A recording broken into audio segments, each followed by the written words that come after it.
A coleção Já Fui um Guarda-Sol Carioca surgiu da parceria entre Ciclow, Recicla Orla e artistas cariocas. As empresas se uniram para dar um destino sustentável aos guarda-sóis que iriam parar no aterro do Rio de Janeiro. Eles são coletados das praias cariocas e transformados em lindos produtos. O processo inicia desde a coleta dos guarda-sóis que já estão sem uso e velhos.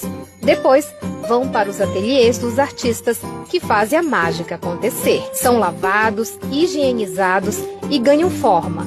Os materiais são transformados em mochilas, bolsas, porta-níqueis e necessaires. Cada modelo carrega a história do guarda-sol ressignificado. Os produtos produzidos são únicos, sustentáveis, exclusivos e artesanais. Além, claro, de ajudar na preservação do meio ambiente.